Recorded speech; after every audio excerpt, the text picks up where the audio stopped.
धर्मेंद्र हिंदी फिल्मों के एक अभिनेता हैं। इनकी पत्नी हेमा मालिनी, पुत्र बॉबी देओल और सनी देओल भी फिल्मों में काम करते हैं। धर्मेंद्र 2004 से 2009 तक बीकानेर से भारतीय जनता पार्टी के लोकसभा सांसद थे। वे फगवाड़ा में पंजाब राज्य के कपूरथला जिले में पैदा हुए थे। धर्मेंद्र ने 2 बार शादी की और अपनी दोनों पत्नियों को बनाए रखा है।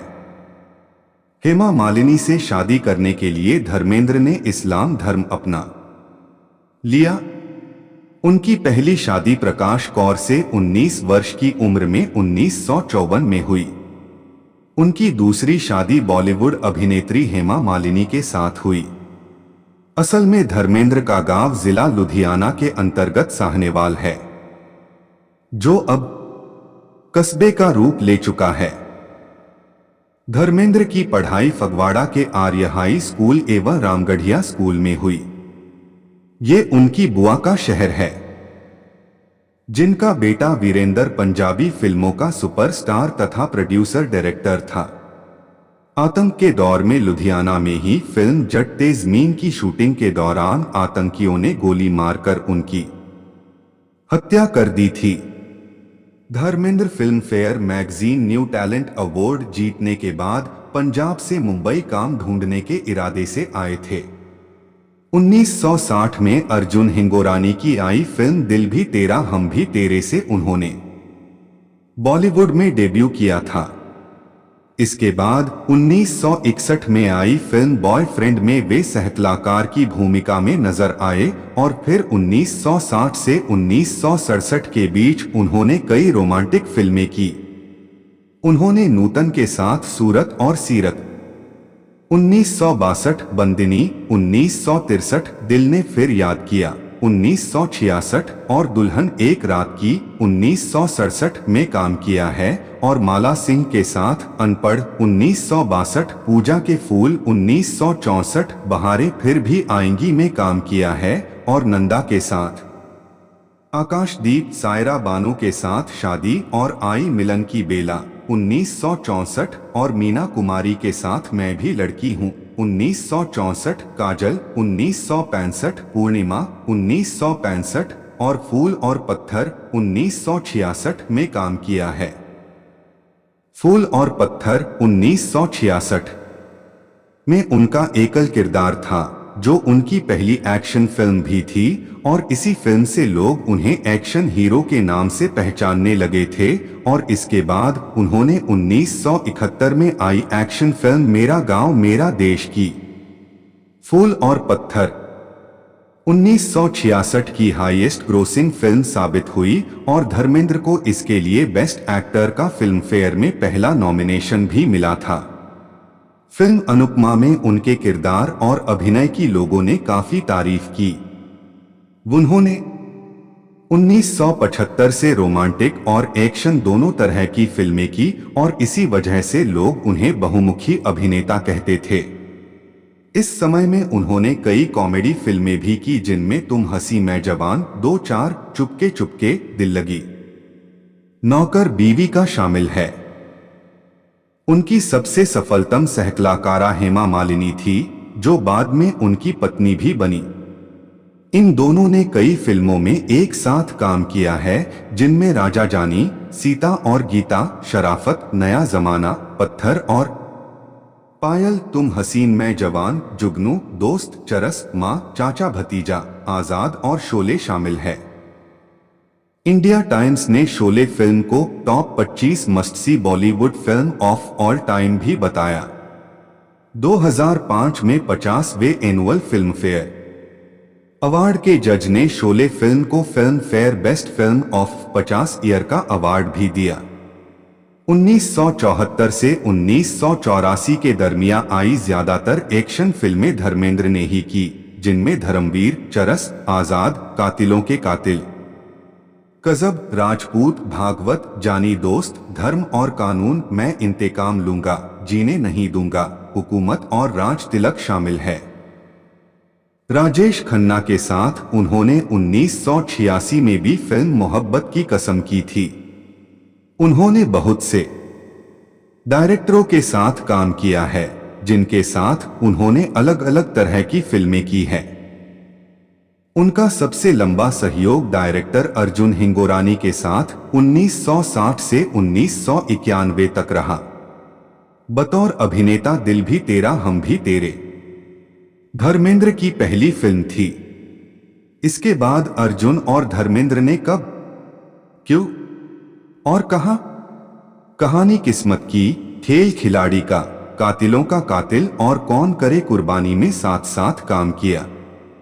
इसके बाद उन्होंने डायरेक्टर प्रमोद चक्रवर्ती के साथ नया जमाना, ड्रीम गर्ल, आजाद और जुगनू में साथ साथ काम किया।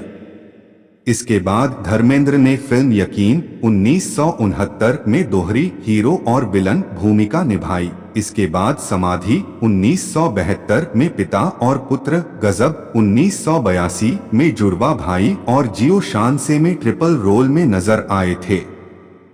धर्मेंद्र ने कपूर परिवार में पृथ्वीराज और करीना कपूर को छोड़कर सभी के साथ काम किया है। इसके साथ ही उन्होंने अपनी स्थानिक भाषा पंजाबी में भी कंकन दे ओले मेहमान की भूमिका 1970, दो शेर 1974, दुहक भजन तेरा नाम 1974, तेरी मेरी एक जिंदगी 1975, पुत जट्टा दे 1982 और कुर्बानी जट्टा दी 1990 जैसी फिल्में की। 1980 और 1990 के बीच उन्होंने बतौर मुख्य अभिनेता और बतौर सहकलाकार कई फिल्में की। 1997 में उन्हें film fair lifetime achievement award मिला।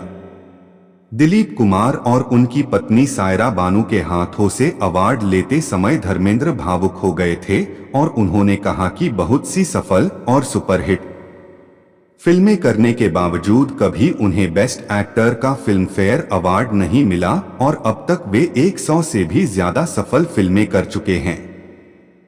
इस मौके पर दिलीप कुमार ने कहा कि जब कभी भी मैं भगवान से मिलूंगा तब मैं उनसे एक ही शिकायत करूंगा कि उन्होंने मुझे धर्मेंद्र जितना खूबसूरत क्यों नहीं बनाया। इसके बाद उन्होंने प्रोडक्शन में भी हाथ आजमाया। उन्होंने अपने दोनों बेटों को फिल्म में लॉन्च किया। सनी देओल को बेताब 1983 में और बॉबी देओल को बरसात 1995 और भतीजे अभय देओल को सोचा ना था 2005। इसके साथ ही वे अपनी फिल्म सत्यकाम 1969 और कब क्यों और कहां 1970 के प्रेजेंटर भी थे। प्रीति जिंटा ने एक इंटरव्यू में कहा था कि धर्मेंद्र ही उनके सबसे पसंदीदा अभिनेता है। वह चाहती थी कि फिल्म हर पल 2008 में धर्मेंद्र उनके पिता की भूमिका निभाएं। 2003 से कुछ समय तक एक्टिंग से दूर रहने के बाद बतौर अभिनेता 2007 में उन्होंने film life in A metro और अपने की। उनकी ये दोनों ही फिल्में दर्शकों और आर्थिक रूप से सुपरहिट रही। इसके बाद वे अपने दोनों बेटों के साथ पहली बार फिल्म में दिखे। इसके बाद उनकी दूसरी फिल्म जोहनी गद्दार थी जिसमें उन्होंने एक विलन का किरदार निभाया था। 2011 में उन्होंने फिर अपने बेटों के साथ फिल्म यमला पगला दीवाना में काम किया जो 14 जनवरी 2011 को रिलीज हुई। इसके बाद उन्होंने इसका ही दूसरा भाग यमला पगला दीवाना 2 भी की जो 2013 में रिलीज हुई। अपनी बेटी ईशा और पत्नी हेमा के साथ धर्मेंद्र 2011 में आई फिल्म टेल मी ओ खुदा में नजर आए थे। 2014 में उन्होंने पंजाबी फिल्म डबल दी ट्रबल में डबल रोल किया है। 2011 में धर्मेंद्र ने साजिद खान की जगह प्रसिद्ध TV show India got talent की के तीसरे संस्करण को जज किया है। 29 जुलाई 2011 को इंडिया गोट टैलेंट कलर्स पर आया था जिसकी शुरुआती रेटिंग उसके पिछले 2 संस्करणों से काफी ज्यादा थी। धर्मेंद्र राजनीति में काफी सक्रिय है। 2004 के जनरल चुनाव में भारतीय जनता पार्टी के उम्मीदवार के तौर पे वे राजस्थान के बीकानेर से चुनाव जीते और उन्हें पार्लियामेंट का सदस्य भी बनाया गया। अपने चुनावी अभियान के दौरान उन्होंने कई महत्वपूर्ण मुद्दों तक अपने विचार प्रकट किए थे और देश के लोगों को लोकतंत्र का अर्थ समझाने की कोशिश की थी। लेकिन इस दौरान उन्होंने कई आलोचनात्मक बातें भी की थी। संसद के सदस्य होने के बावजूद वे बहुत कम संसद जाते थे, क्योंकि वे अपना ज्यादातर समय फिल्मों की शूटिंग और फार्म हाउस को ही देते थे। 1983 में देओल ने विजेता फिल्म के नाम से एक प्रोडक्शन कंपनी की शुरुआत की। बतौर प्रोड्यूसर उनकी पहली फिल्म बेताब थी, जो 1983 में रिलीज हुई, जिसमें उनके बेटे सनी देओल मुख्य भूमिका में थे। उनकी यह फिल्म ब्लॉकबस्टर साबित हुई। 1990 में उन्होंने एक्शन फिल्म घायल प्रोड्यूस की, जिसमें उन्हीं के बेटे सनी देओल ने काम किया। इस फिल्म ने 7 फिल्म फेयर अवार्ड जीते, जिनमें बेस्ट मूवी अवार्ड भी शामिल है, और मनोरंजन की श्रेणी में एक फिल्म ने नेशनल अवार्ड भी जीता है।